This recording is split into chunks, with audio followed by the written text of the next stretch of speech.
Hey fellas, it's start of a new month, and with just getting the last bit of Halloween on my system for most of the subjects, and with the latest Simpsons Treehouse of Horror airing this evening, and by the time, in fact, I may already have aired by the time you see this, I thought I would do something a little different. And I mean, given how this year marks the 30th anniversary of that annual edition and the 25th anniversary of my subject today, hey, I thought I would definitely go over for an episode that's been in rotation that also manages to pick me up no matter how bad a year I have. And this year's actually taking the bronze on where I feel about it. So, with that in mind, I'm gonna give you all 6 reasons why I personally think that Treehouse of Horror Part 6, in my opinion, is a perfect Simpsons Halloween special. So, here we go. So, when these specials first started, heard it mean they were among the darkest as ones they had done up to that point, and even and nowadays they still hold that distinction. And in order to alleviate this, like each they used to have an intro as well as like a framing device because like the title Treehouse of Horror actually came from the fact that their stories were actually told in Bart's treehouse.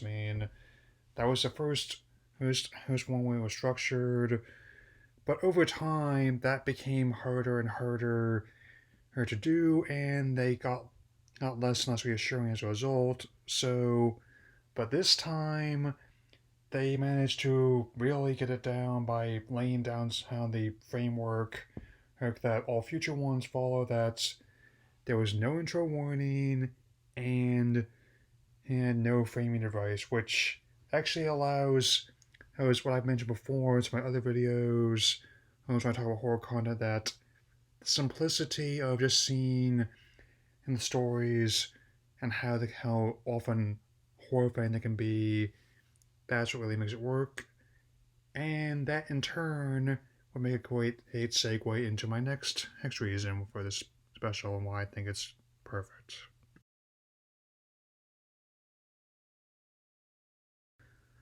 When this episode first aired in 1995, the series was still very much into with the best part, especially part of its run, under the first 8 seasons.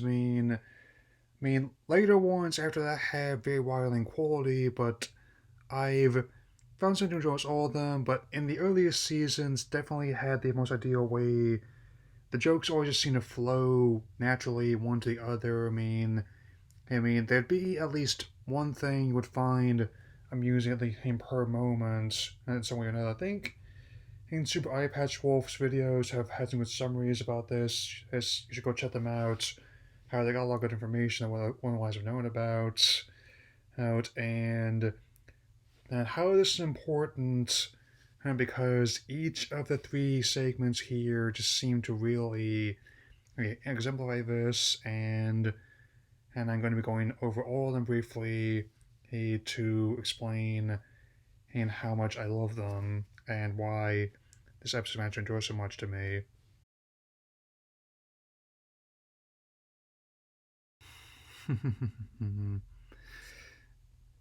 The first segment definitely manages to already set the stage pretty effectively. Attack 50-foot eyesores, which is a tremendous homage to us and send up of a lot of classic giant monster movies, especially like a lot of the campy ones I had in the 1950s. Whether it was Japanese ones like Godzilla, and so that's of his radioactive kin, and or American takes on the genre such as Them with the giant ants as well as camping ones such as Attack of the 50-Foot Woman. This one starts off with Homer stealing the colossal donut from Lard Lad's sign, and due to an ion storm, it only gets more absurd from there. And even in the cases as where they do go into absurd territory, it is important to make sure they understand what's going on. And in this case, is even if you've never seen the seen all the movies who's are sending up, a viewer could understand. And oh, a lot of the how the advertising mascots are wrecking the entire city. I mean, hey, and they need Palenka's help to stop them.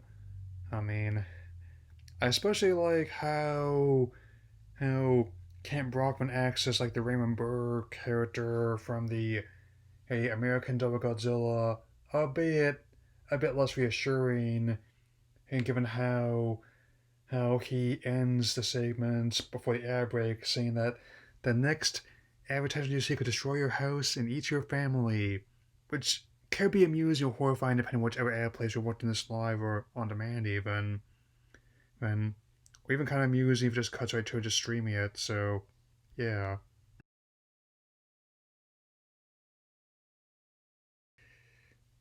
Yes.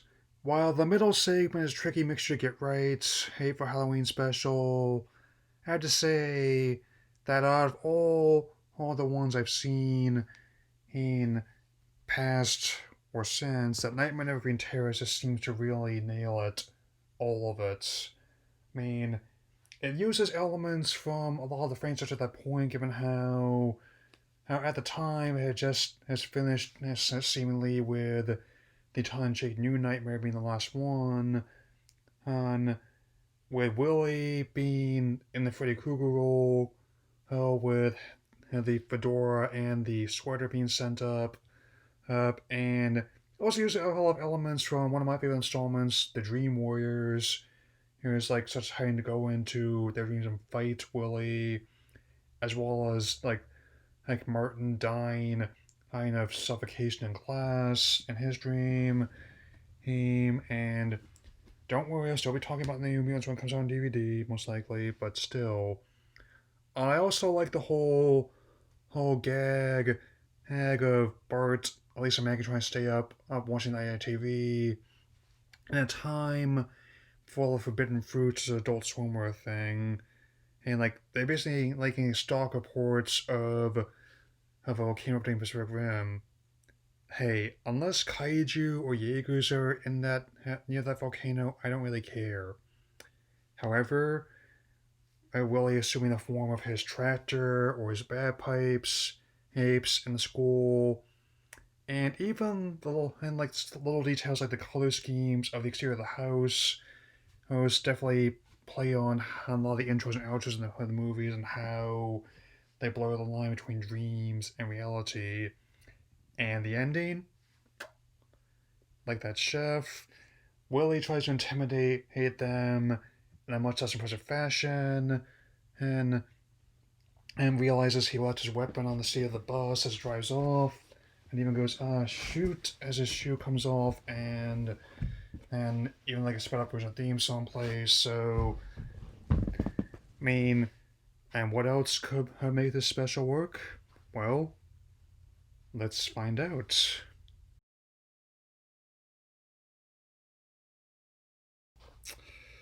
Last but not least is the segment Homer Cubed, and on top of like the math references in this episode, who definitely showing the attention to detail, he'll help this episode endure after all this time. I'll definitely be using that for my final thoughts.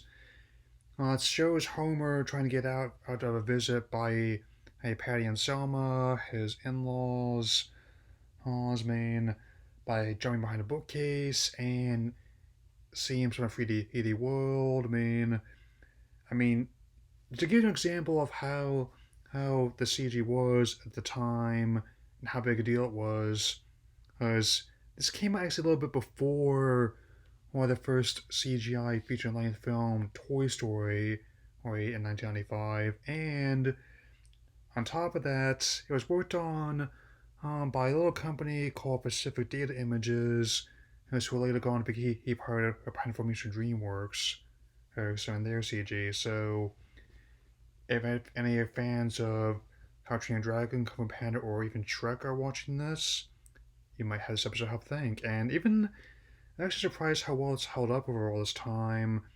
And to a point where even newer specials, CG, including the ones that are going to be sending that Pixar and Spider-Verse, hers have actually only looked slightly as good, if not only just a little bit better at her. I mean, her to a point where they actually had to intentionally flip something like when the spoon over Coraline, where they actually cheat and use a real hand, and when Grandpa's trying to sew on the buttons, and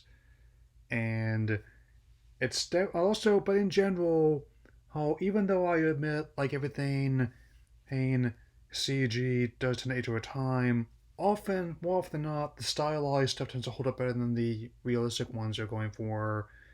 Which also, I pointed this out in my Mario 3D All Stars first impressions. It's also why games like those tend to hold up better over time than ones that go for quote unquote realism. And yeah. So as for Game Crew, I don't know about why before blowing Jenny out of the water. It's just so much lag. It don't listen like it even make it to the water. But I'm gonna go wrap this up now. Yep.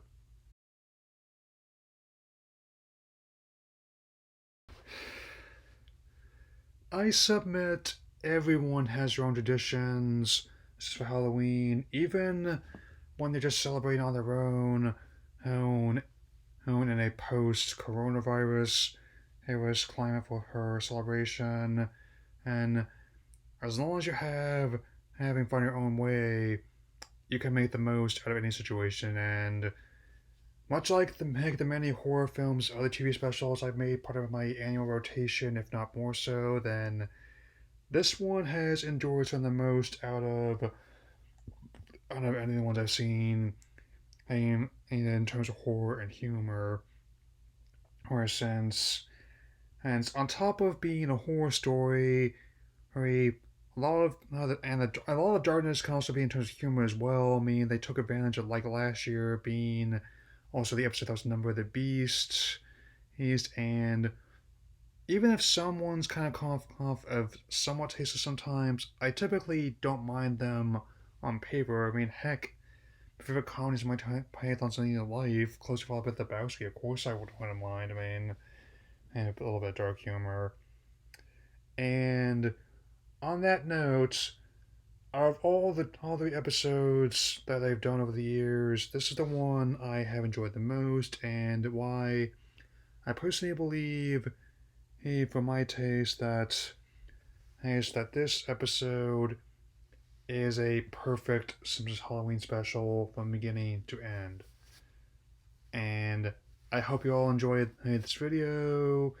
Because the next ones I'll be doing, regardless of what happens on Tuesday, will be a bit less pleasant. I mean, one of them, and I'll be working on for later this month, will be about an animation that's not even a fraction as good as this one. Just had to wait and see what it is, though. Oh, that'll be all for now. Later.